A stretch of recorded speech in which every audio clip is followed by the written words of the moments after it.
Welcome to the Midwest Outdoor Experience podcast, episode 8 already. Wow, the time has flown just like this year. They're Going keeping to, track.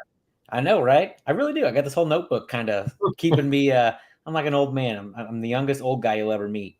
But yeah, I keep it all in this little book to kind of be able to reference back to if I ever have any questions. But Austin, how the heck's it going? It is going pretty good. What's I've been new? You been fishing? pretty busy. Yeah, I've had time to fish a little bit. It's been pretty fun. I haven't caught anything real big, but caught some fun numbers. Caught some on top water. That was good. Change Yeah, of pace for me. Didn't die in the heat. that's a perk. I also didn't want to spend that much time in the heat because we work outside. So sometimes I'm like, I just want to sit in the air conditioning. 100%. Yeah, we went, I guess it was 2 weekends ago now. And it was just real hot that day. And Yeah. we started off crappie trolling and we just get there too late. By the time I had my wife and dog with me. And by the time we get there, it's 8:30. By the time I found School of Fish, it was 9 o'clock. We had an hour to troll and then we're getting beat up by boat wakes. And it's like, You missed the boat. I know. So it turns out I got to leave my house at 3 a.m. and good luck doing that with everybody along. But no, it was still good fun. And then I did get to do a little bit of bass fishing, but a lot of swimming. And I wish I had it on record, but my dog found a fawn, tried to drown said fawn. So I had to pull my dog off the fawn. It was a whole ordeal, but everybody was okay. The fawn lived and my dog held back. So it was a lot of fun though. But well, I guess getting into this, first we're going to kick off with, if you haven't heard, our winter series is starting this December. Our first tournament is December 6th. And we are looking forward to our third winter series out of Kaufman Beach. So if you haven't heard it, you should head over to our Facebook page where we have lots of posts about the upcoming tournament dates. That's the first one again, December 6th. And there's actually a double in December. It's December 6th and December 27th, I believe. And then we're basically one a month all the way through March. And then as many as you fish, you accumulate points. And it's been a lot of fun series. And I know Austin and I enjoyed running it. Along with that, we are still looking for sponsors for any businesses out there that are looking to sponsor the series. Obviously, we do a little bit of promotion through our social media and YouTube and what have you, and then a couple obviously tournament sponsor things.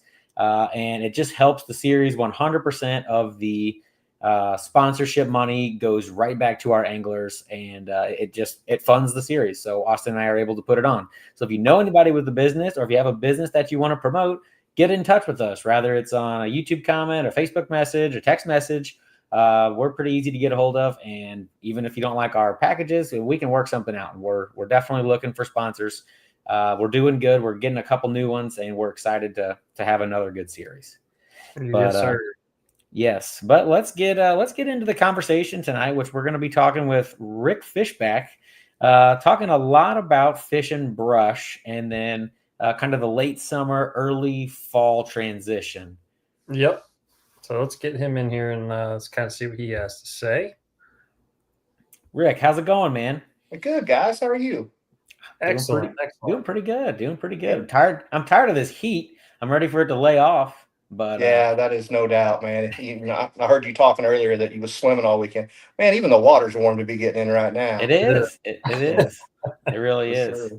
And I guess you got to watch if you're at Lake the Ozarks. They got that brain-eating amoeba out there or whatever. Naturally, that came out the week after. I guess, yeah, like a couple days later after we had swam, and I was like, well, here we go. If I go, here we go. My time is my time. Oh, shoot. Let's get into it a little bit. Rick, first, if you'd like to give yourself a little bit of a brief introduction to maybe those who don't know you, a little bit of your history fishing. Yeah, man. I mean, I'm just a local here out of Fairgrove, Missouri. Here, my home waters are Lake of the Ozarks, Palmy, Stockton, Truman. That area there. If I had to say what my area was, been doing it for 30 years. Real fortunate. I'd say if I had to pick a claim to fame, it's probably brush pile fishing. Used to work really hard at it. Had a 27-foot pontoon boat with nothing but a steering wheel on it, and man, did a lot of piling back in the day. That's awesome. Yeah, for sure. But that's kind of a little bit of my back history. I'm on the Humminbird and Minn Kota Pro staff. Real fortunate to be on several commercials with them. And Cool. you know, if you watch ESPN or Bassmasters much on there, you'll see my ugly mug on there from time to time. I'll say, hey, that's Rick. Yeah. We know him. Can't miss me. I'm the guy with the big cheeks. So cool. But I mean, I'm real fortunate to have a lot of sponsors. You know, just and you know, as a lot of people know, sponsorship ain't always about catching a fish. It's how you conduct yourself and what you can bring to the table. So Absolutely. Absolutely. Been real fortunate on that side. You know, I'm with Pro's Choice Marine. You know, Pro Guide Batteries. The list goes on and on. I own a couple companies that are in the fishing industry: Road Custom Apparel and Crank Wraps. Okay. So you know, like I said, just been in the game a long time, man. Been in the area a long time. Real fortunate to have had a lot of success with every side of that. Also, a lot of it was just dumb luck, but I'll take those dumb luck ones too. For sure. But no, man, that's kind of my back history, guys. Okay. Cool. Awesome. So he's the man, everybody, here to talk about brush, to pick somebody's brain about brush. Sounds like he's spent about just as much time as you can doing this. That's awesome. Kind of figure out. So we'll kind of ease in some general questions here first. This is really a very general question, and then we'll kind of get into this time of the year and some other stuff like that. But what would you say is your favorite time of the year to fish brush for bass? I never not fish brush. Never not fish brush. I never not fish brush. So a lot of people, when they think of brush pile fishing, that they're associating with a deep summertime deal. Don't get me wrong, that's a great time to do it. But man, you can sink some brush, and you know, like at Lake of the Ozarks. You know, I own a dock up there. I sink some little sneaky spots. We sink some brush and hard to get to places, and 3 or 4 foot of water. And those fish will get up in that shade underneath those docks. And the first, you know, you got that brush in there, it's the magic spot for them. They got a place to get in the shade and a place to hide. So wow, cool. Yeah. You said you sink some. This is one of my questions that I came up, or that I just made me think of. You said you sink some brush piles in like 3 to 4 feet of water. Do you ever throw a top water like this time of year over a pile like that? Try to pull fish out over top? So I think you can catch fish this time of year doing that, but I think as the water starts to cool down, that gets way more of a prominent bait or prominent presentation. So, you know, as the cooler nights come on, these fish start pushing shallower. Of course, they don't want to just be on a bare bank. If they can keep from it, they got something to hide into, to ambush a shad coming by. That's where they're going to be. But yeah, I mean, it's when that brush is that shallow, a topwater's one of the number one baits to throw, because if not, you'll be getting hung up in it and scaring the fish. And you kind of want that easier presentation. That makes sense. That's good. That's a good question. What do you got, Austin? I was going to ask, so when you are sinking piles and you're going about this, what areas are you targeting to put productive piles, and how does that change, you know, on the season? So looking at late summer into early fall piles, what areas are you maybe looking for that you would sink? Yeah, so that'll tie into a little bit of history, man. I can tell you, when I started sinking piles 30 years ago, 1 out of every 10 held a fish. Wow. I mean, it was, you know, but I was, for lack of a better terminology, I was shotgunning them out there, man. I was just putting them in places, you know, and praying and spraying, putting them down. So I've learned through the you know, the hard knocks school of education on why a brush pile needs to be in a certain place at a certain time of the year. A lot of guys don't realize also that, you know, a pile, if it has green leaves on it, it'll be good for the first week, and then it'll go into decaying. It'll start decaying, and it'll put off an acid. It changes the pH level around that pile, and there won't be any fish or bait around it for a good 3 to 4 weeks until it gets past that spot. So, you know, time of the year that you sink it kind of matters on when you're going to fish it and how you're going to fish it. Yep. You just can't. It's not as easy. There is a science to it, man. I mean, there just really is. And of course, you know, we're talking cedar versus, you know, a hardwood versus a soft sycamore. It all matters. That's a question I've got here. I've got a lot of questions. I think I can cover you. I'll give you my my 2 cents for it anyway. Good. I'm liking this. Answered it a little bit there. you saying if you put a pile in with green leaves, you've kind of got that window before it starts to decay to catch the fish. What's the soonest or when do you think when you sink a pile, how long until fish moves in there? Do you think they'll move in there within hours? Once again, depends on if they're in the migrating time. If you're putting it out deep, I think they'll move into it overnight. If you're fishing summertime, I think they'll move into it overnight. If you put it out in the fall and it's in October, I think they'll move into it. They're up shallow. They don't take them long. They're migrating so hard. You build a home. I mean, it's filled with dreams. They will come. Yeah. If it's during the migration time. But now hot summer months, they're not moving around a lot. So Right. I don't think it's necessarily the fact that they'll get into it real quick. It's just they're moving enough to find it. Okay. If that makes any sense at all. Absolutely. So, a green pile in the summertime deep is very hard to fish. All the leaves on it, if your bait wants to catch it, the fish can't see through it as good. I like to put my deep piles out in the wintertime. And I know that sounds weird. And I like to put my fall time piles out usually as I'm fishing. If I'm pre-fishing for a tournament, that week of, I like to put my fall time piles out then shallow. So you're sneaking them in right before the event or the tournament, keep them fresh. That's exactly right. The week before, you see Rick out there in his 27-foot pontoon with his steering wheel, and he's like plunk, ka-plunk. Oh yeah, jump. It's usually a 2-man show, but I get that. Yeah, we're throwing them off, and a little, with today's electronics, which are awesome. Everybody, the more time that pile's in the water, the more apt it is to be found. Yeah. Okay. So that's another strategy, man. It's just I love talking this game because I've lived this game for so long, and I've built a book of do's and don'ts. And it people just think you throw a pile out and you go fish it, man. That is not the case. Yeah, you should write a book. Yeah, if I didn't have to write, I might. Snake and Brush for Dummies. There you go. Yeah, big old yellow book with a stick man on it with a saw. And a 27-foot pontoon with just a steering wheel. There you go. Yeah, for sure. That's not required equipment, but it makes your life a lot easier. It makes. Yeah, I've done it out of a boat many times, out of a bass boat, and I've literally had to rebuild hydraulic pumps. A lot of times when you're going in reverse with the motor trimmed up, it is really hard on those hydraulics trying to pull that brush, off the boat ramp or however you decided to get your brush to that area. So. Yeah, and there's me and Austin walking through the 30-something degree water because the boat floats away. Yeah, we've been there. Yeah, that happens. That's a thing. Oh yeah, that's the whole thing. We need a pontoon. Yeah, it's in the future budget. Don't worry. Yeah, we'll get around to it. Rick, what are you sinking all your piles with? Do you just like wire rocks, heavy rocks to it? What are you sinking your piles with? Man, I'm a big believer in cinder blocks. Cinder blocks. Cinder blocks. Weave them on the branches. A lot of how I used to, you could buy a cinder block for $1. And they stack so nice on the boat, so they haul real nice. I used to do rock. I still do some rocks off the bank, but man, they're different shapes or different sizes.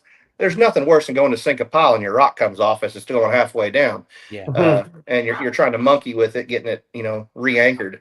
So if I do, if I'm sinking, I splurge a little bit, and I do buy the good blocks. Nice. And I'm a big believer in parachute cord.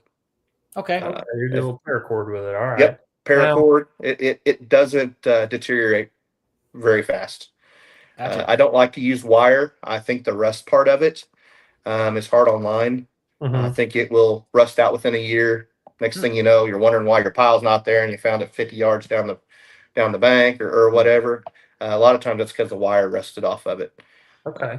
Like I said, a lot of trial and error with this, but no, I'm a cinder block guys. But a lot of times, and I've been known to stop at a place where they're tearing an old building down. Hey, what are you boys going to do with them old blocks you got piled up there? Right. I don't have them, I got a pile out in the backyard. I can show you right now. They're broke. Some of them are broken up and stuff, but right. I don't care. Just an anchor. How are you rigging your piles to the said block? Are you trying to get your piles to land vertical, be more horizontal and spread out? Does it matter where the pile goes and how it lands, or how you want it to be?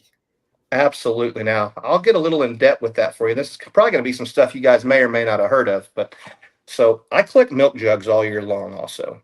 I got a buddy that works at True Green, my partner Denny, and he will collect 2-gallon chemical jugs for me. And now this isn't how we do every pile, but this is kind of the advanced brush pile sinking that we've came to. All right. It's hard. We sink piles trunk down with a weight in 20 foot of water with a 3-foot rope. And then I tie the milk jug to the top of the tree. It makes that tree float, and that'll last, 8 to 9 months. That tree will stand vertical.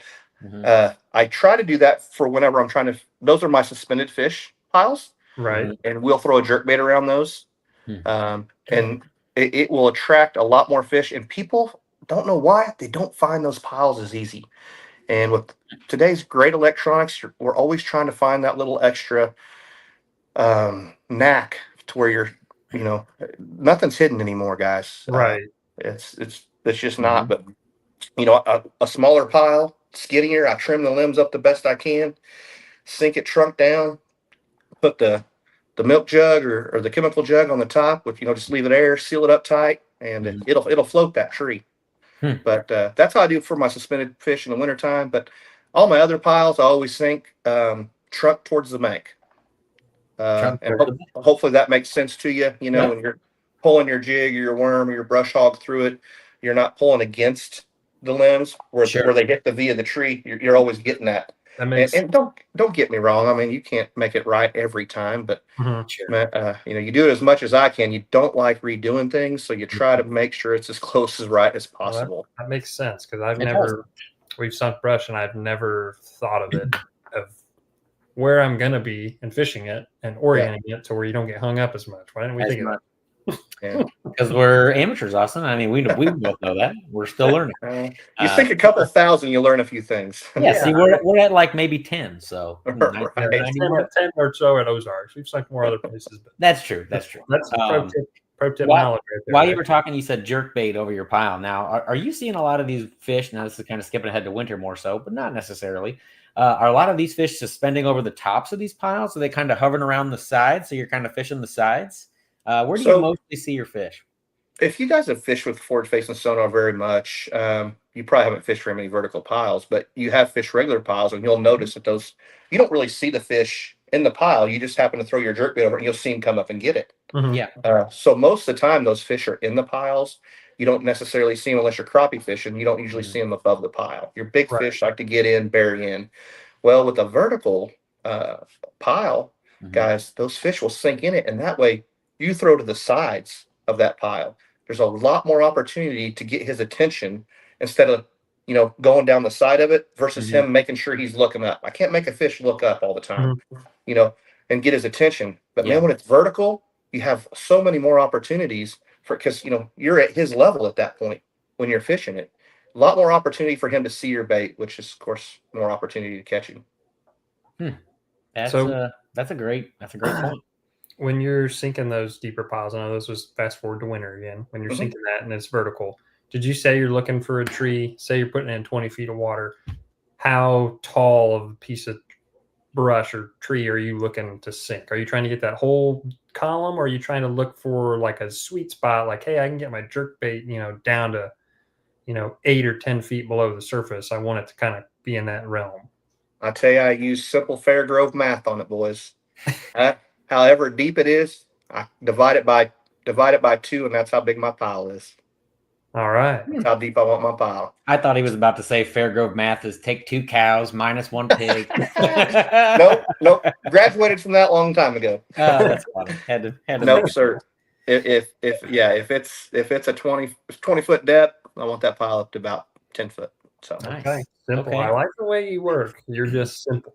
Yep. Okay, so let me pick your brain on this. Do you prefer sinking like a cedar tree pile, a hardwood pile, or is there a time and a place for both? Is there a one you favor more than the other? What's your input on that? There is definitely like I said, there's an art to all of it, man. Your cedar trees are a lot woollier. They provide more shade. Those are more the kind of piles that you want to sink shallow. Okay. Okay. It's harder to get a bait through a cedar tree. If you look at it, you can understand that. It's harder to get one through that. But when you put them up shallow, it's a lot easier to throw a topwater over to get a fish to come out of it. A crankbait, a spinnerbait's a great fall bait to throw over a cedar tree. I don't like to sink my cedar trees deep. They're too hard to get a bait through. Gotcha. That makes sense. My hardwoods, and I'm picky. I put the time in to do it right because it's too hard to get out there and do all this work and it not work. I was telling you, my average used to be 1 out of every 10. I'm about 1 out of every 3 now. That's so my hardwoods that I'm sinking, I trim the limbs up on them. I don't just leave limbs hanging everywhere. I try to trim them to 3 to 4 foot off the trunk. Okay. And that's a big part of what I do with it. So it's, you catch that limb, and when they're limber like that, man, it's just it's way easier to get hung up on it. Sure. You can't really work the bait as good. And I have a very, very special way that I work a bait in a brush pile too. I mean, I'm definitely not the normal on it for sure. So that was going to be a question if you want to dive into that, or if you don't want to share that, that's okay. Oh, too. No. I don't care. I don't care at all. Man, I don't ever want to sound like I'm flexing. I just want to always tell my story. But at one point in time, not very long ago, I claimed to weigh in more 20-pound sacks than anybody in Missouri. I was just really figured I had the big fish figured out, and I've weighed in hundreds of 20-pound sacks. And I've got the record to prove it, the paper to prove it. But I think it was my technique that was catching those big fish. And I focused just on big fish. I know a lot of guys think that's weird, that you can't determine what you catch. I think you can.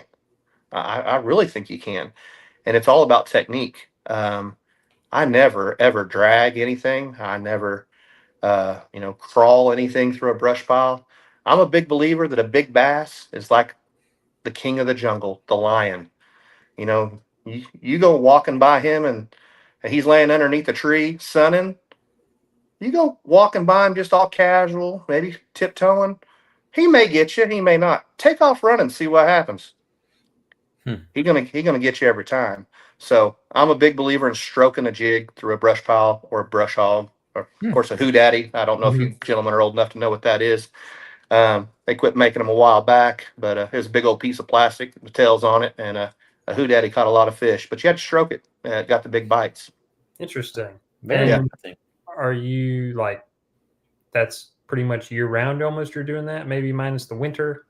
Or I mean, got to be a certain. No, I'm a stroker through and through. Don't matter what time of the year. Really? Of course, I'm not throwing a jig in the wintertime through those piles. I'm gonna be throwing a jerkbait over the top of them. Really? And so you don't ever throw like a finesse jig in a pile? Man, I have many times. I just don't find that I catch those big bites, and I'm always geared towards the big fish. So there's not in a pile anyway. I think you can catch a big jig fish on rocks. And rock transitions in the wintertime. I wouldn't say but the brush pile side of it, those big ones just don't seem to eat a jig good for me. And it's probably because you can't work a bait fast through a pile in that time of year in the cold months. So that makes sense. Fish are more lethargic and a little slower to respond, and your lion's now not ready to strike. He's kind of sleepy. So Yep, for sure, man. I miss the whole jerkbait. Circle back on you talking about your cedar piles earlier, shallower, and then being a little bit more woolly, provide more shade.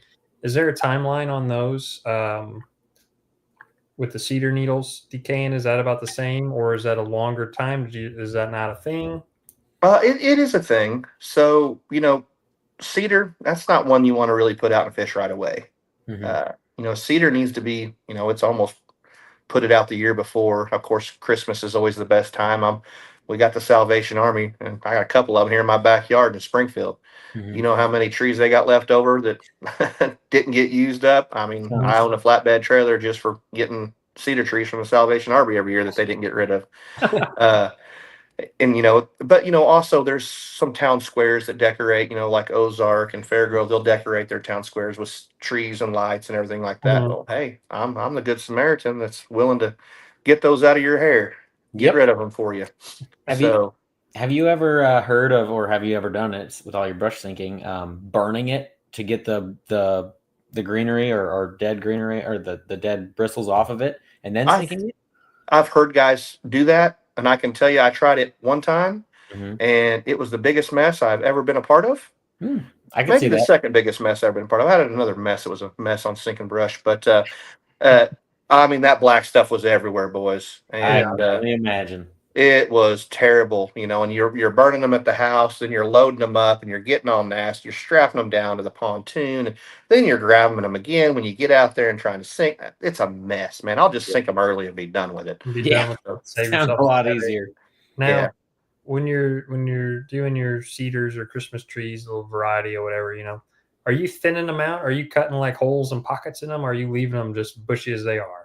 Cedars, I do not. So understand, if you guys was mentioning swimming earlier, if you dive very much or go down very much, the further down you go, water does have a weight, weight.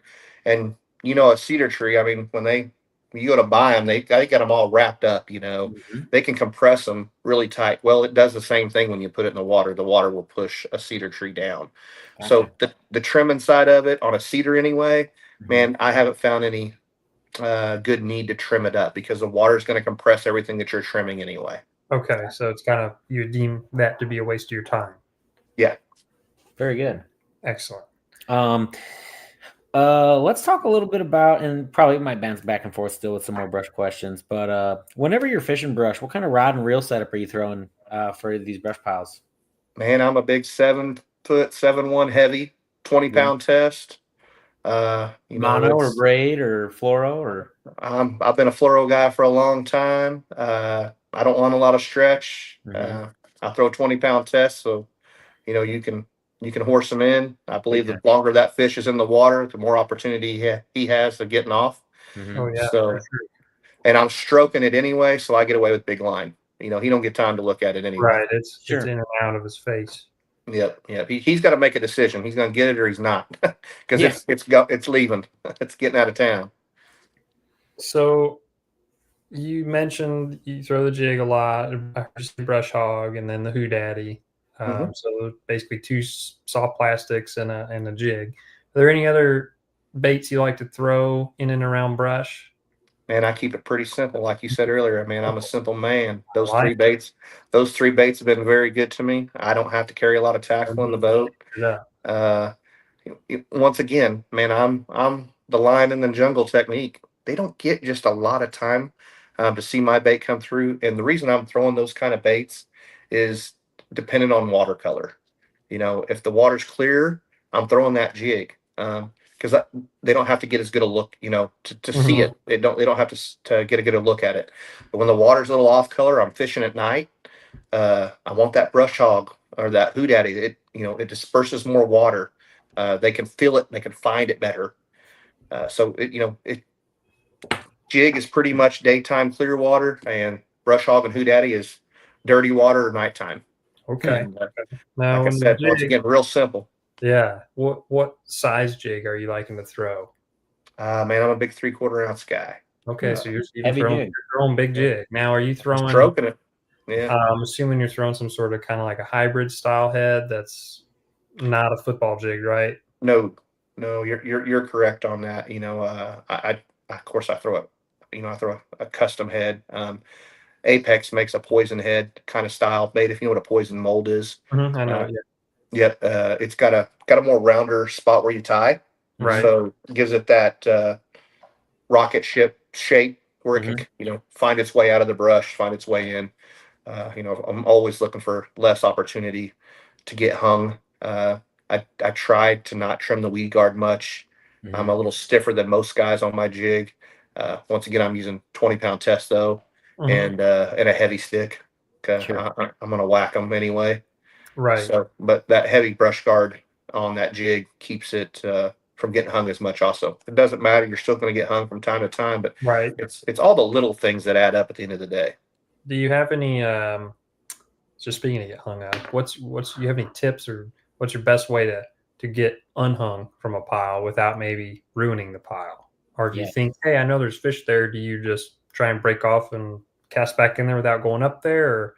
Man, I'm terrible on this part because there's no doubt everybody's going to disagree with me. It's just we all have our quirks, and a brush pile doesn't get more than 3 throws from me. It just don't. I put a lot out is why. I'm the guy that tries to hit 100 piles a day. If I've spent much more time in that, I don't get to my 100. I'm jumping. I also am a big believer if he's there, the way I fish, the way I work a pile, he's going to get it. I'm crashing through it. I'm stroking it. I'm not crawling it and just trying to sneak up on him and anything. So he's either in there, he's going to get it. It's a big fish, or not. I'm off to the next. But I actually forgot. What was your question on that part of it? I got to talking about. How do you get unstuck? Do you have any good technique or secret to get unstuck with the jig or anything once you're hung up? Or yeah. So once again, that's why I said that. Once I hang a pile, I just go get it. If I'm like anybody, if I can't flip it off there, man, I think whoever came up with the hound dog, I think they messed up in life. If you know what I'm talking about, the hound dog lure retriever. Yeah, they don't charge enough for that thing. If it was me, that thing would be $1,000 because it saves 90% of your baits. Right. And it'll save a jig just like it'll save a hard bait is what I'm trying to say there. Right. So yeah. I'll send the hound dog down after it and knock it out of there and go on to the next. Yeah, that's awesome. What about your color of jig? Like, what's your favorite color of jig to throw? I know you said you use that around the clear water. And then what type of trailer are you putting on that? Yep. Yeah. So, man, I always throw a kicker trailer. Always. Bojangles has got, I've thrown a lot over the years. But are you guys familiar with Bojangle baits? Yep. I'm not sponsored by him. I know Bo and everybody very well, but he's got a twin tail trailer out there. It's got some really big flat feet on the bottom of it. I wish I knew the name of that thing, but I buy him by the 100 from him, and it's an obnoxious trailer. It's obnoxious. It's huge. I put that on the back of my jig because I'm throwing 3/4 ounce jig. It has a lot of action to it. I'm a stroker. It all just lines up for me. It moves a lot of water. It gets a lot of attention. But I like a twin tail trailer. I don't throw anything but a twin tail trailer. Are you saying like your jig color is different than your trailer color? Like, is that what you meant by kicker or whatever you said? No, I guess by kicker I meant that it has kicking arms. Oh, just the kicking arms. Gotcha. Yeah. You need to try to match it. Is it the bow craw? Is that the name of it? I think it is the bow craw. Yeah. It kind of seems like it's what you're describing. Yeah, it's like the old chomper twin tail, except it's got big flat feet at the very ends of the tips of the trailer. Yeah, let me try and I can share this somehow. Yeah, so he can pull this up on the screen here, and we can definitely confirm. Yeah, but as far as jig color goes, I know you guys asked that question. Try to keep it natural. No, kind of, sort of. Not. I think Netcraft is where I used to buy all my skirts from. Now there's plenty of other places to get them, but they used to have a color called Roadkill, and modern day now you'd call it. It's called Tramp Stamp is what we call it. It's green pumpkin and black. And it's a good color to be, you're in usually darker waters when you're fishing deep in the summertime. That's when I'm throwing a jig, like I said, sometimes. So that darker color, that green pumpkin and black. Good contrast. It's a good contrast. So. Interesting. Very interesting. So you said like you put 3 casts on a brush pile typically. So like based off that math in an 8-hour tournament day, how many piles is your goal truly 100 piles or more? Or my goal is always 50. I will, if I don't hit 50, I don't feel like I've done my job. I just need 5 bites out of 50. That's 1 out of every 10 piles. Yeah. The way I'm working it, I don't catch many fish and I don't catch many small fish. That's it. You got the right one. There we go. That's it. I had some technical difficulties. I got a new computer. I had to change some system settings, but that is what you're throwing there. That's the only trailer in my boat, boys. And I'm sorry, I was zoned in. What color were you throwing on? He has one that's like an Okeechobee craw color. That's probably green pumpkin and blue. Yeah, where is that? Oh, got like a lot of blue flake in it. That's probably it, but I guess the color is not matching on the. That is not matching the color, but you're clicked on the right one. That might be it. Yeah, that's getting closer for sure. Closer, yeah. similar to ain't showing up. It's got a lot of blue sparkle in it, man. Right. But you've definitely got the right bait. I have to get on Bo about his website here, man. Yeah. Say, hey. Oh, we can do that. These colors don't line up. For sure. Man, he's a great entrepreneur. I mean, I love his work ethic. Birds of a feather is what I always like to say, flock together. And Bo's my kind of people, man. He's a hard worker. He's out there grinding in that shop all the time, making baits and then fishing, where he gets the chance to. Plus, he's a family man. He's a good dude. Yes, he is. Absolutely. Yeah, we've gotten to know Bo pretty well. He fishes our winter series, and nice with Lawson. With Lawson. Yep. Yeah. I have a fish fry every year at my house for the 4th of July, and the Hibdons come and Bo comes and everything. So yeah, nice. Well, that's awesome. So let me ask you, for obviously you sink a lot of your own piles, but for like the average weekend guy who isn't sinking piles, he's finding his own piles.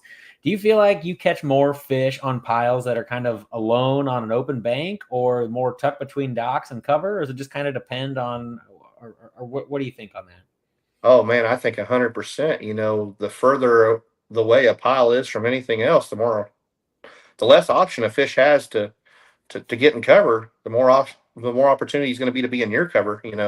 Right. If that pile's off by itself somewhere, the more opportunity there is to be a fish in it. I mean, that's just for sure. Yeah, you build it, they will come. But if you got a bunch of piles down a bank or a bunch of docks down a bank, I mean, you guys know it from Lake of the Ozarks. I mean, you just don't go fish a row of docks. You're kind of hoping at that point that you're going to get a bite. They got so many more opportunities. But how about that single dock down that one bank? Yeah, right. That's exactly.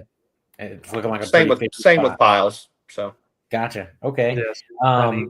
Whenever you're sinking your piles, do you take good notes with marking your brush with your electronics, or do you just try to go off of memory? And I'm sure you don't go off of memory after you sink thousands of piles, or are you like some and have an elephant brain and can remember it all?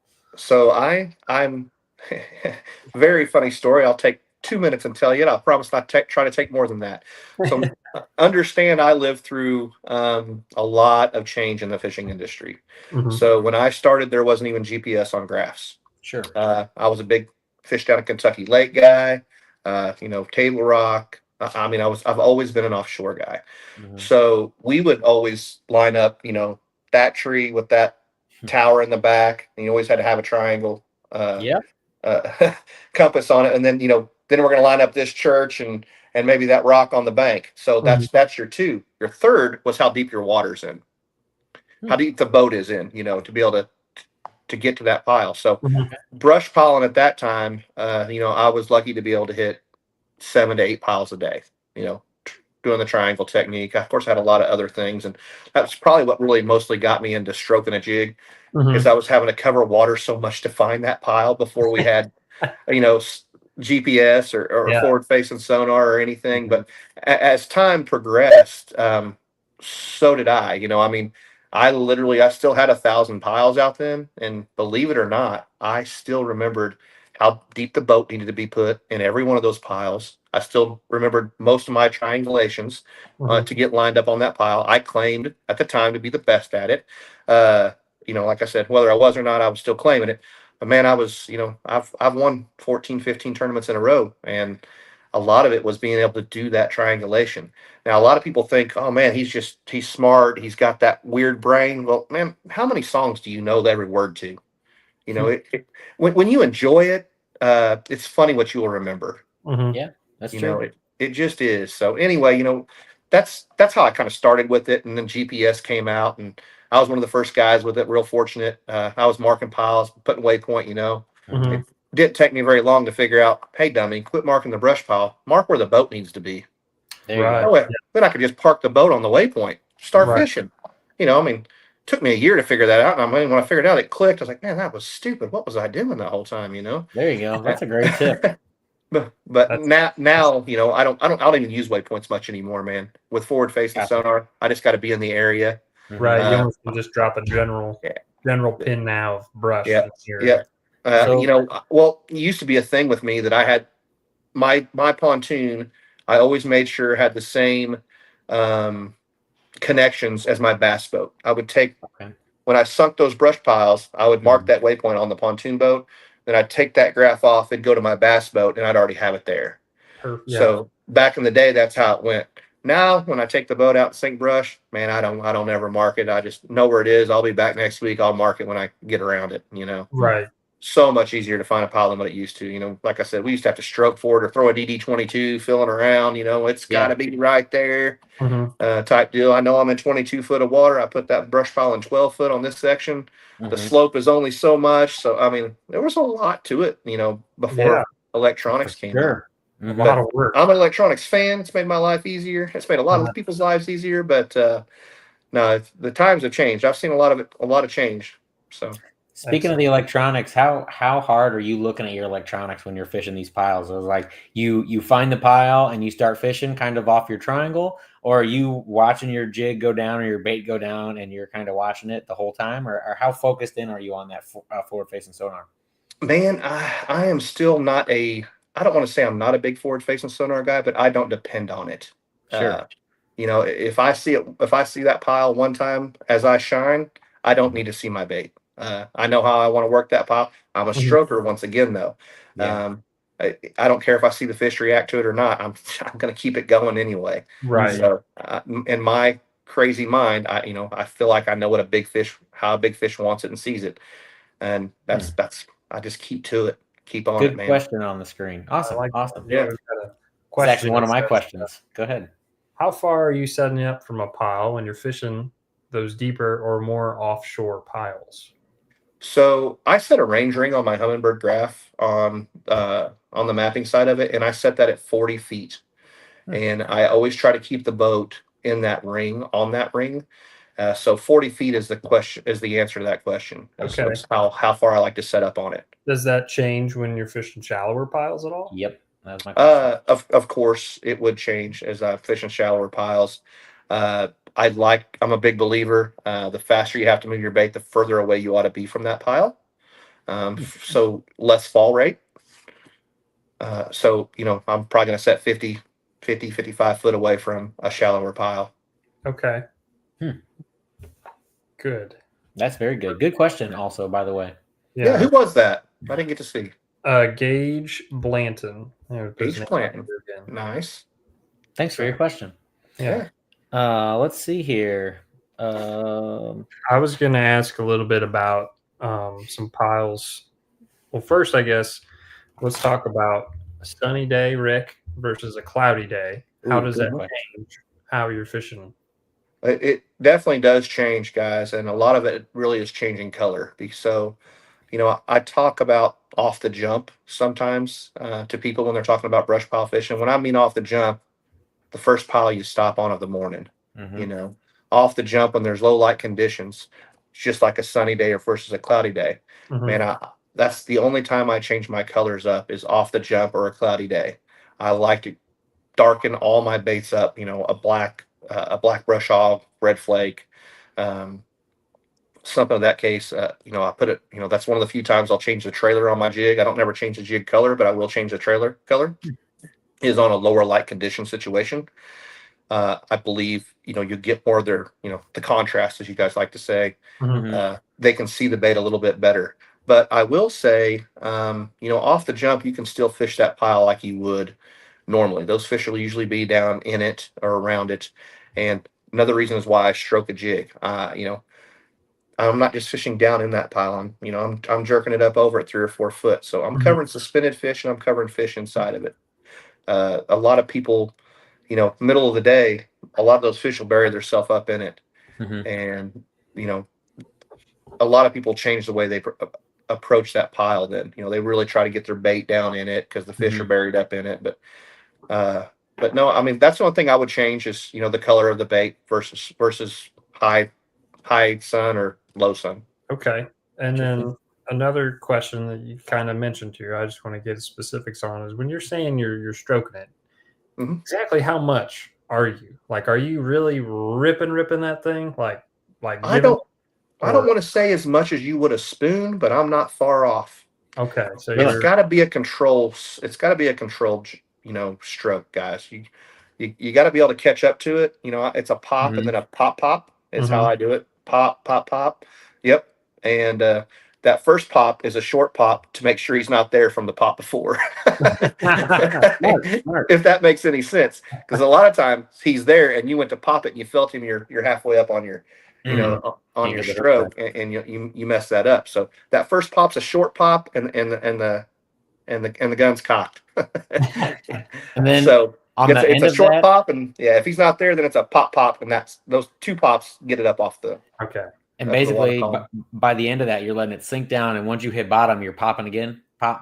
I'm back on that short pop to make sure there ain't one on there, and then gotcha. Not one on there. Pop. Stroking hard. So you're usually not letting like any pause in between there. You're running and gunning. I'm on it. A fast working jig. Yeah. I don't want to say I don't never feel the bottom. I always like it on the bottom or close to it. Gotcha.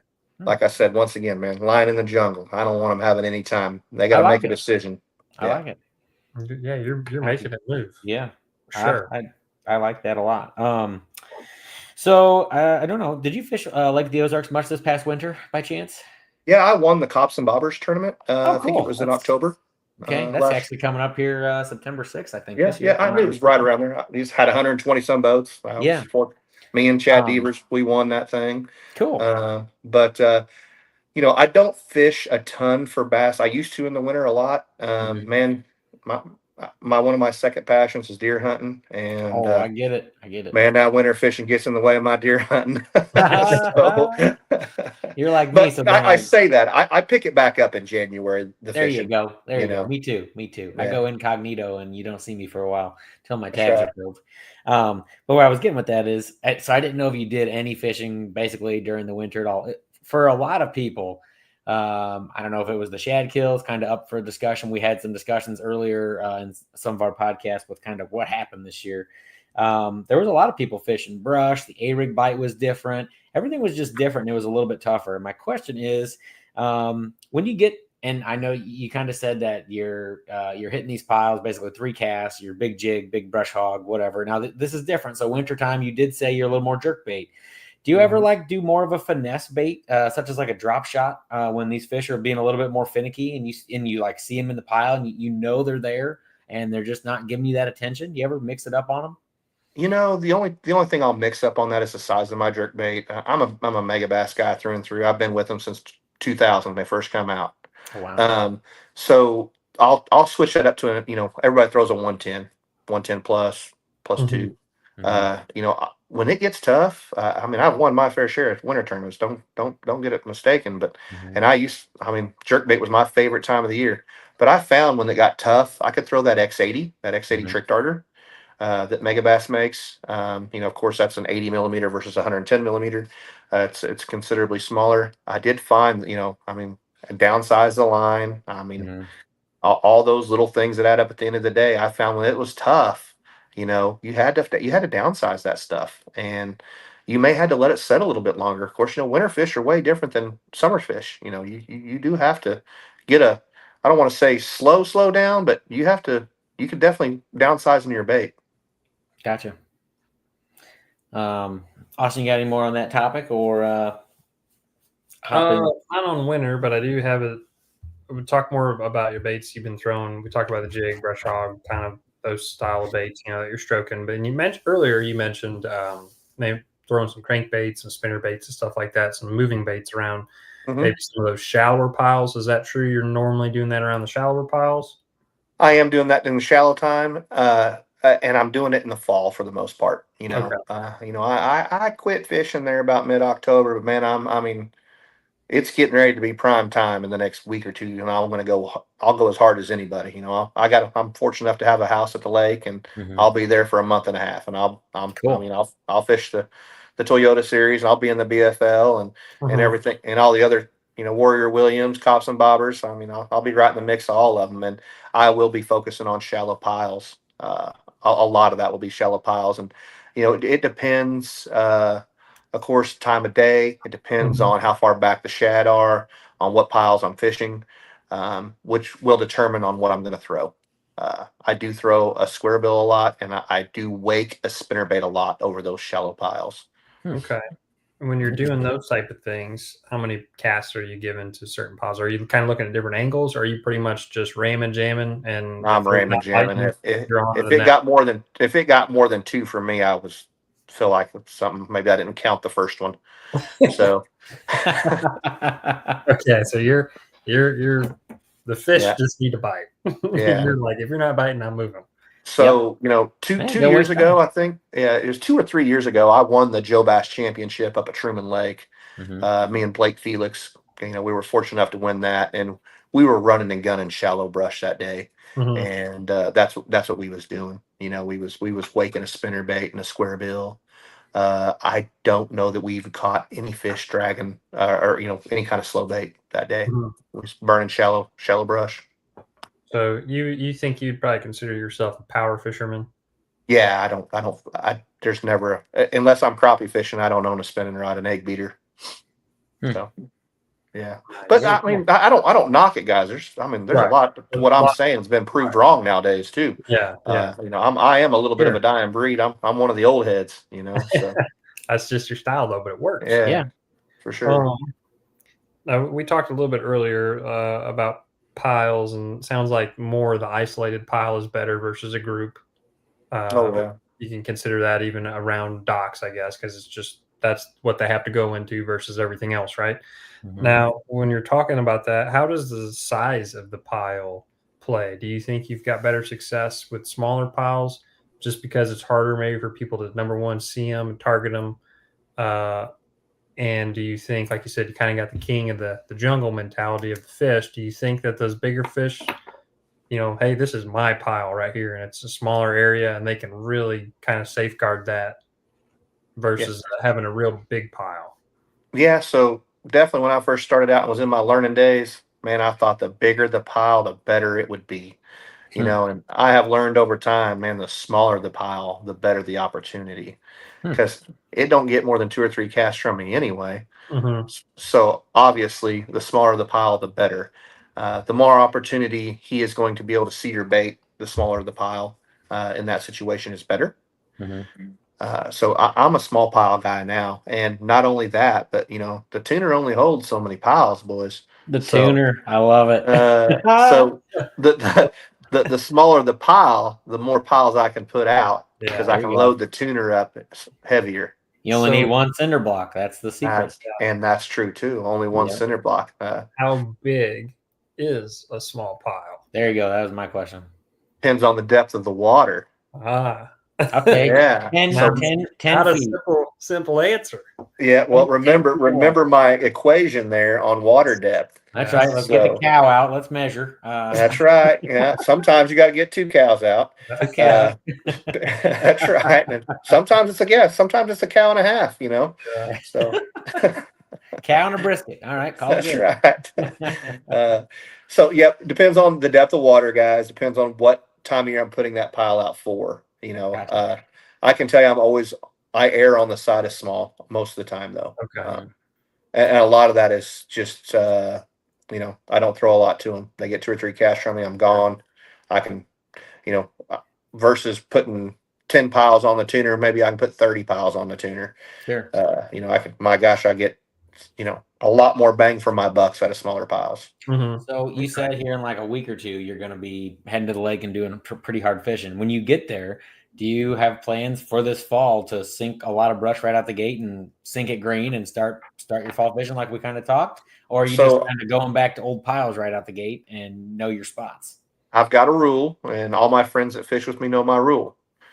Bring your gloves. I don't care if we're pre-fishing or not. I'm going to We're sinking brush. We're sinking brush, boys. If we're pre-fishing, we're sinking brush. I have been known to put a pile or 2 out in a tournament, might tell you, if I wasn't having such a great day. I am going to be productive when I'm on the water. I can assure you. I like it. So I will always make lemon out of lemonades. But no, I mean, my rule is if I'm pre-fishing for a tournament, I'm always going to put 3 piles out. That's just how it is. And the reason I say 3 piles is what I can fit in the back of my truck. Nice. Okay. 3 piles is what I put in on the deck of my boat. I carry 2 sleeping bags only because you can roll them up real tight. I can put them in that rod locker. I spread them out. I put them on the front of my.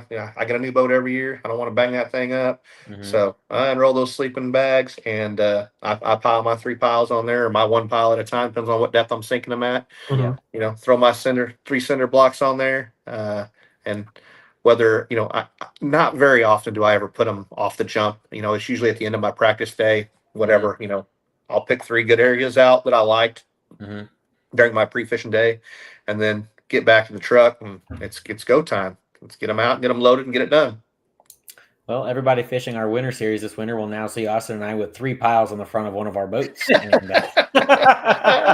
we'll be launching boats out there at Kaufman. All right, boat number 1. Giant branches poking us in the back. Yeah, or sneaking out of the woods. Well, boys, if you do your homework, you do good on the test. I'll tell you that. So that's good to know. That's good. Do your homework. How long are you getting out of a pile typically? Now, obviously, I know it depends on a cedar versus a hardwood, but let's talk both of those. A cedar pile, are you getting a couple years? You getting a year? A cedar pile, I can get 3 years out of one. Before it breaks down. It's always still there. It just breaks down to nothing. Yeah, not as good. Yeah. What about a hardwood pile? Is that hardwood? I've got 10 years out of a hardwood pile. Big time difference. And it always matters where you put it, of course, guys. I can't tell you. I mean, Lake of the Ozarks is the worst of it. I mean, I've got pictures on my phone with 40-foot boats with my pile on their dang anchor when they hold it up. I was just gonna say that they get relocated all the time. So I really try to watch the high traffic areas just for that reason. It's a lot of work to put them out. So I try to put it in an area that you wouldn't think that you got to worry about where a pleasure boater is going to anchor down at, but man, you got to worry about it. Yeah, the Ozarks, a busy place. Yeah, there's always somebody somewhere. Mm-hmm. Well, I got a couple more questions that I have. I don't know how much you got left, Austin. Yeah, I've got a couple. I do want to talk a little bit about putting them around some docks, maybe. Go ahead. Go ahead. Because I sounds like that's more of a shallow thing. Is that correct? Or do you put some around deeper docks too? Man, so I am a family man, so I'm always thinking. I try not to put any brush around a dock where it looks like it's an opportunity that somebody's going to be swimming a lot.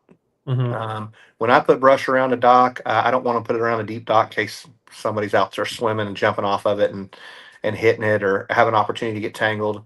Because somebody's gonna end up hanging a line in it, and they're gonna break a lure off in it, and somebody get a hook in them or whatever. But when I'm sinking brush around docks, when we talk about that, it's always shallow, and most of the time it's if I'm gonna sink it, it's gonna be off to the side of the dock, on the back side of the dock.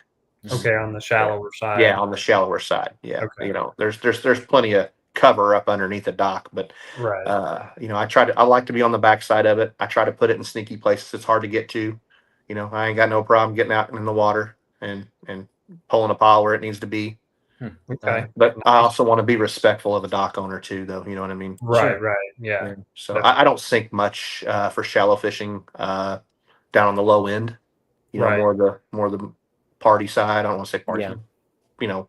Popular side. Right, you're doing it with the rural. Yes.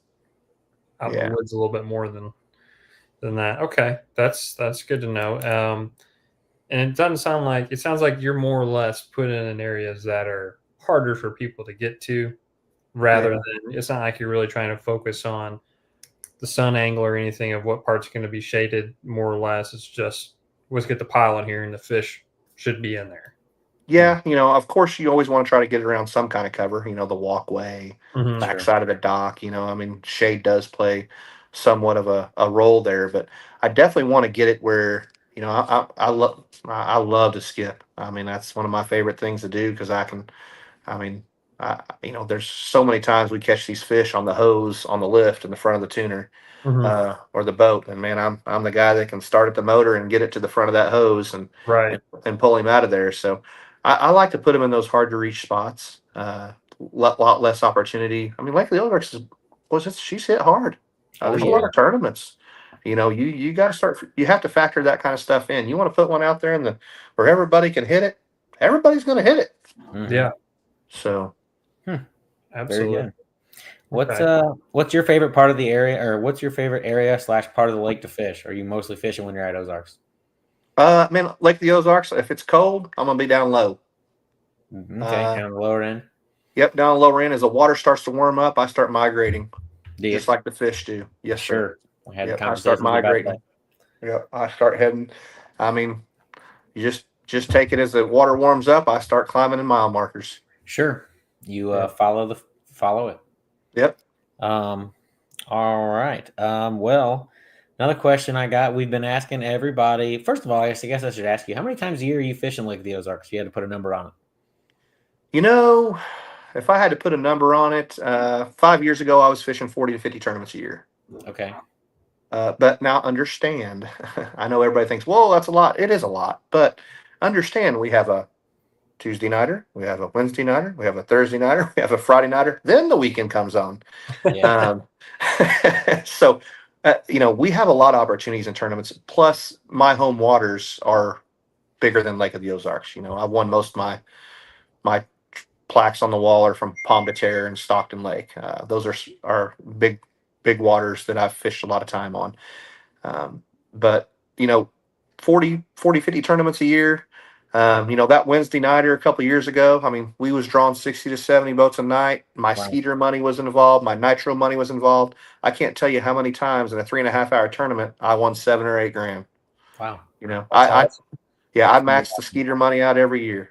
And a lot of that was in Wednesday nighters. 3.5 hours, run up there and win seven grand. Come on home. It's a heck of a deal. Heck of a deal. I guess where I was going with that. So you've been fishing Lake of the Ozarks a fair amount.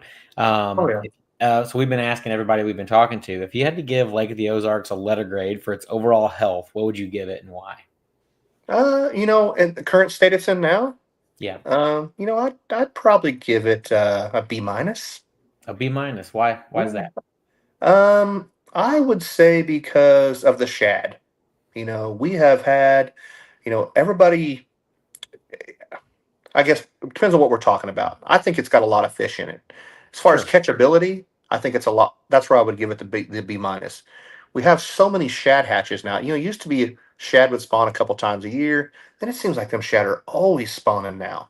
So we always have different levels of hatch going on. And man, that small hatch is really hard to compete with. The real thing is really hard to compete with. And when it's a small real thing, like a Snickers bite-sized candy bar, man, it is really hard to compete with. So that's why I would probably give it a B-, is just because the toughness of it. It gets a lot of pressure, and I mean a lot of pressure. It would be hard to argue that there's any other lake in the Midwest that has as much pressure as Lake of the Ozarks. I would agree. So I think the fish are strong. I think it's got a lot of fish in it. But as far as fishability, if we're gonna, as a whole catching them, I'd give it a B-. I like your honesty. Thanks for that. That was a good explanation too. You had everything to support it. I would agree. And to what you said with the shad, I mean, that could definitely be a factor. Like this year, and kind of off the bass fishing topic, but the crappie winter fishing this year was awful for Austin and I. We just could not catch crappie to save our lives. You're looking at me like we suck, and we do. So, well, also realize, guys, I mean, I'm a businessman, but I'm a guide also. Gotcha. I have my master captain license. And man, I don't want to say it was the best year of crappie fishing I ever had, but it was one of the best. Man, what part of the lake were you fishing on? No joke. Yeah, I mean, if I had to put my thumb on it, it's anywhere from the gravel waist to PB2. All right, that's it. We're giving you a call in January. 2 years have been outstanding, like amazing. Just all over the lower end, and this year was trash. Can I give you some advice? Yes. Please. Yeah, go shallow. When you think you're shallow, go shallower when the water's 40 degrees. Really? Yeah. You guys are out there. You guys are out there playing with them boat docks in that cold water, ain't you? Actually, no. They're more. Some were suspended on secondaries. The secondaries, yeah, and they do that down on the low end. They do, but yeah, fish up there in 2 foot of water. Really, 2 foot of water in the middle of January. Okay, have to bring that to attention. No, but like you said, the last 2 years we've been fishing these open water crappie, and I mean it's you get your limit in an hour. It's a blast, first of all, and they're all sizable crappie. Yeah. And then this year, I mean, just could not produce that same bite to save our lives. Yeah. Was you pretty dependent on your scope? Just to kind of find them. Once you typically the last 2 years, you find the school, you kind of put them in a direction. Every now and again, you'd scope to check, make sure they're still there, not swimming off. But they typically stayed in the same-ish area, and you make that long 40-foot cast with your little microlight and 16th-ounce jig head, and it was. I mean, you can almost call your shots. Yeah, well, most of the fish that I'm catching that time of year, your scope don't look that shallow. I got you. So you're shallow. Shallow.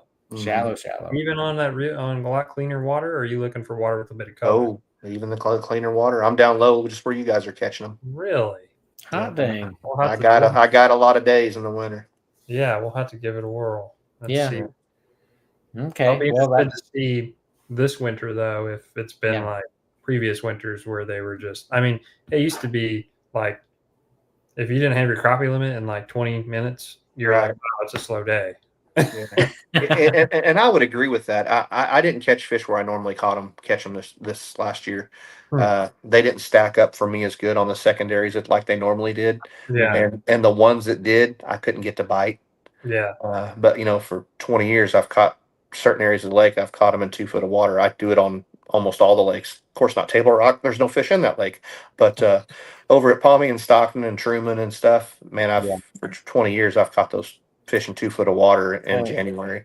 And I heard Truman did fantastic crappie fishing this year. Yeah, that's where everybody was going because Ozarks was so bad. And we're just stubborn mules. We just stay on Ozarks and fight it. And didn't pay off. Yeah, they didn't jump out and swim up over the dam for sure. So they're in there. They're in there. Now, guys, understand too. I'm real fortunate. My fishing partner in bass tournaments at Lake Ozarks is Terry Blankenship. I don't know if you're familiar with Terry. He's Mr. Crappie. So I'm fortunate enough to to have him in my back pocket. Also, he keeps me tuned in on what the fish are doing and where to go. But we play off each other really well, and he knows that I like those shallow fish, and he'll when I tell him, hey, you check on those shallow fish for me, he's like, yep, they're there, and it's the wildest thing. 40-degree water, and they'll be in 2 foot, man. Wow. We'll have to talk about that some more. Yeah. We got another question from Mr. Gage here. He's asking if you ever place brush inside areas with a lot of standing timber, or you mainly look for an open area like a bare spot, which there's not too much standing timber at Ozarks, but if you'd like to divulge or talk about another lake, or if you look for a more open spot like the Ozarks with maybe less brush. Yeah, so definitely I do not put out brush where there is a lot of other structure, a lot of competition, like standing timber. I also believe I don't put a lot of brush on steep banks. What I mean by steep banks is like bluffs. I don't put brush on that kind of things. I usually like it flatter. I don't want to compete with a lot of big rock. Where I'm going is I don't want that brush pile to compete with a lot of other things.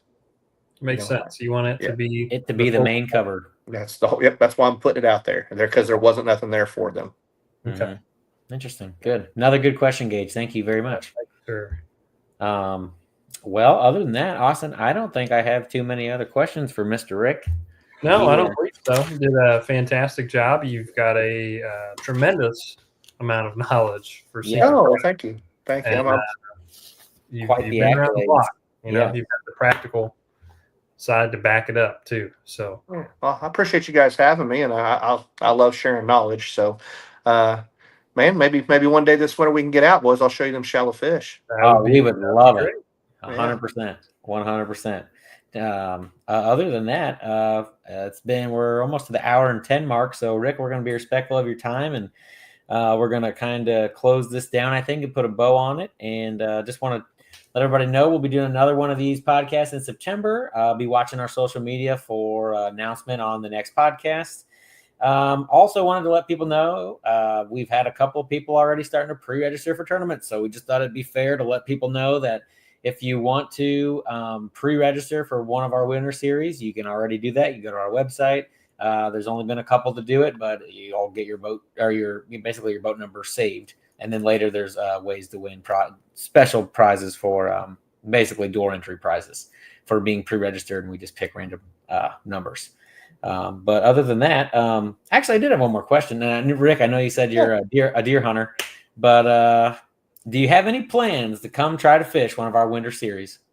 I would love to. It'll have to definitely be after deer Any- season's over. I understand. Yep. I graduated from fall wintertime fishing. I don't want to say late fall, early wintertime fishing, only because of the deer. I can hear them when I'm in the boat hollering my name. Me too.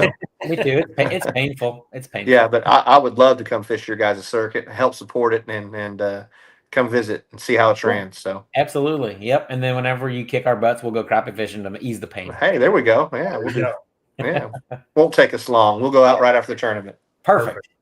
Well, thanks again, Rick, for joining us, and I want to thank everybody again for tuning in, and I hope you've enjoyed this content. And again, we'll have more in the future, but for now, thanks for watching, and I think that's all we got for tonight. Yes, sir. We'll see you on the next one, guys. See you on the next one. See you guys.